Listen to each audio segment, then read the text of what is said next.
संविधान में आज देखेंगे लोकसभा और राज्यसभा में डिफरेंस। तो लोकसभा और राज्यसभा में क्या डिफरेंस है? तो लोकसभा आर्टिकल 81 में है, जबकि राज्यसभा 80 में है। लोकसभा का जो चुनाव होता है प्रत्यक्ष होता है और राज्यसभा का चुनाव अप्रत्यक्ष होता है, एकल संक्रमणीय अनुपातिक होता है। लोकसभा निम्न सदन कहते हैं और राज्यसभा को उच्च सदन कहते हैं। लोकसभा में सदस्यों का आयु 25 वर्ष और राज्यसभा में 30 वर्ष होता है न्यूनतम।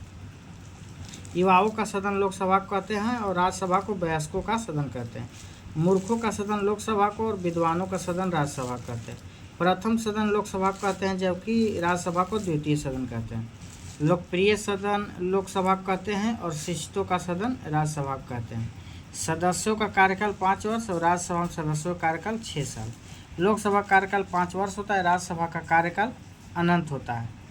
लोकसभा भंग हो जाता है, जबकि राज्यसभा भंग नहीं होता है। लोकसभा में अधिकतम सदस्य 552, राज्यसभा में अधिकतम सदस्य 250 होता है। लोकसभा में वर्तमान सदस्य 545 है, जबकि राज्यसभा में वर्तमान सदस्य 245 है। लोकसभा में अध्यक्ष उपाध्यक्ष आर्टिकल 93 के होता है और राज्यसभा में सभापति और उपसभापति होते हैं, जो आर्टिकल 89 में। सभापति को उपराष्ट्रपति का पदाध्यक्ष कहते हैं। सभापति का अध्यक्ष उपराष्ट्रपति होता है। लोकसभा अस्थायी है, जबकि राज्यसभा अस्थायी है। लोकसभा मंत्री सामूहिक रूप से उत्तरदायी होता है लोकसभा के प्रति, जबकि राज्यसभा के प्रति कोई उत्तरदायी नहीं होता। तो लोकसभा और राज्यसभा में हम लोग ये अंतर देख लिए और हम देखेंगे लोकसभा और राज्यसभा का डिफरेंस।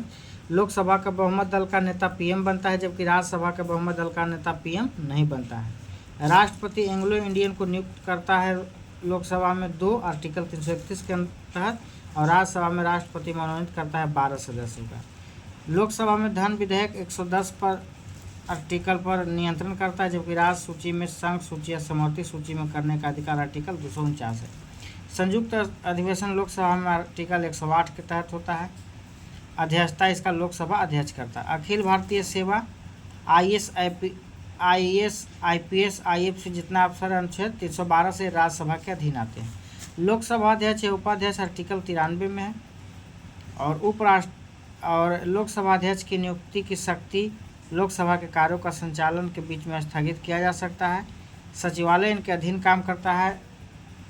लोकसभा के अधीन विभिन्न समितियों के अध्यक्ष की नियुक्ति, संयुक्त अधिवेशन आर्टिकल 108, ये सब लोकसभा का कार्यकाल है। निर्णायक वोट आर्टिकल 100 के तहत दल बदल पर निर्णय का अधिकार लोकसभा को है।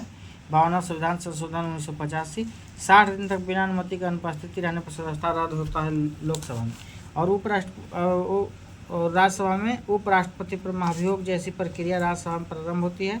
राज्यसभा के कार्यों का संचालन सभापति उपराष्ट्रपति करता है। सभापति की अनुपस्थिति में कार्यों का संचालन उपसभापति करता है और राज्यसभा में निर्णायक वोट सभापति करते हैं। तो राज्यसभा और लोकसभा में हम लोग देख लिए डिफरेंस।